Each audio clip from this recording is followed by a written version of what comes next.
Pemirsa, menyusul perolehan data sementara pemilu 2024, Partai Persatuan Pembangunan atau P3 terancam lolos masuk ke Senayan.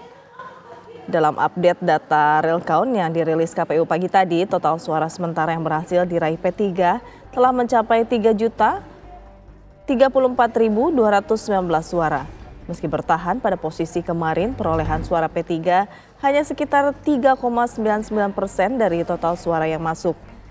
Dengan perolehan ini, maka P3 belum bisa memenuhi syarat untuk menempatkan wakilnya di DPR RI, di mana partai politik harus mendapatkan minimal 4% suara dalam pemilu.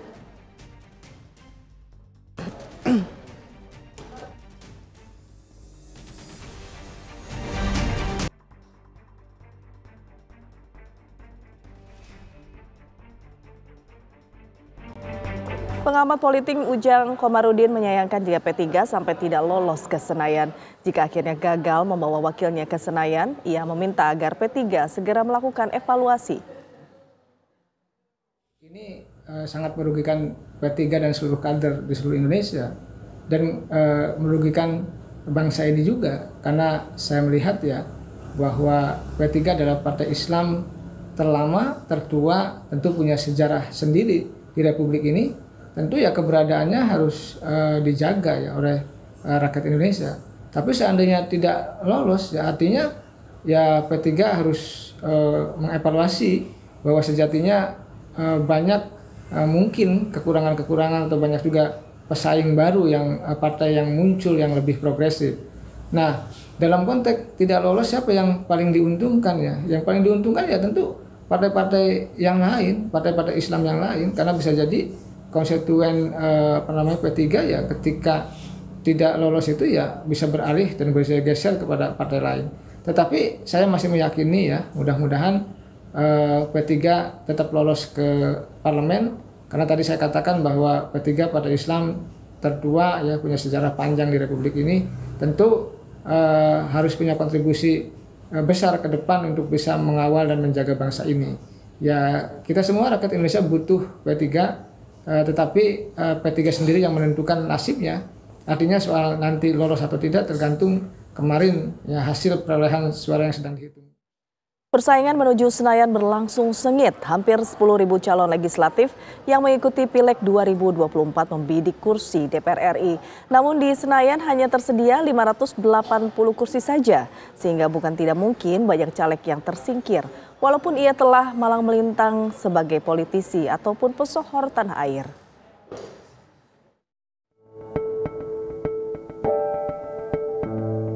Ratusan pesohor baik artis maupun tokoh ikut meramaikan pesta demokrasi dengan turut serta dalam pemilu 2024. Namun, ketenaran di tengah masyarakat tidak serta-merta membuat mereka lolos ke Senayan untuk menjadi anggota DPR RI. Ada yang tidak lolos karena partainya tidak memenuhi ambang batas parlemen. Ada juga karena tidak cukup suara meski dia pesohor ataupun tokoh.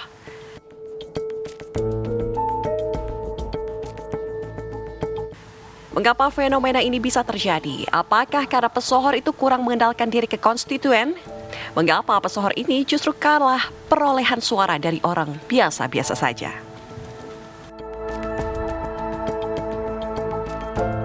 Saya sudah pernah melakukan studi ya berkaitan dengan terpilihnya caleg DPR RI, dan dari sekian banyak variabel yang secara signifikan menjelaskan mengapa seorang caleg lolos adalah popularitas, tingkat kedikenalan. Karena orang nggak mungkin milih kalau tidak kenal. Nah, kenal di sini adalah dikenal di dapil masing-masing. Jadi ada banyak caleg yang merasa dikenal di ibu kota, tetapi ketika bertarung di dapilnya sendiri itu tidak lantas dikenal oleh konstituen di dapil yang bersangkutan. Karena itu dua hal yang berbeda. Kita perlu uji di dapil yang bersangkutan, si pesohor tadi memiliki tingkat kedikenalan yang baik atau tidak. Karena dia tidak maju di Jakarta, dia maju di dapilnya masing-masing. Dan pada titik tertentu, local champion itu lebih diuntungkan. Karena mereka berakar dari dapilnya sendiri, punya personal connection dengan dapilnya sendiri, dan meskipun tidak dikenal secara luas, secara nasional, tetapi cukup dikenal di dapilnya sendiri, dan itu yang lebih menjelaskan mengapa yang bersangkutan lolos ketimbang tidak. Nah, selain faktor kedikenalan, tentu mereka yang kenal harus disukai. Jadi kalau misalnya dikenal tetapi notorious, tidak terlalu disukai, afeksinya negatif, popularitasnya itu tidak ada nilainya secara elektoral. Pemilih saya itu kenapa suara saya nggak begitu besar. Satu, karena saya tidak menggunakan nama Bedu. Orang kenal Bedu, tapi nama Harabdu banyak banget yang belum kenal. Artinya, dua pekerjaan saya tetap bersosialisasi untuk memperkenalkan nama Harabdu. Ya kalau mungkin kalau nama Bedu agak sedikit ringan sosialisasinya, tapi dengan nama Harabdu sama dengan caleg-caleg yang punya nama biasa yang tidak dikenal.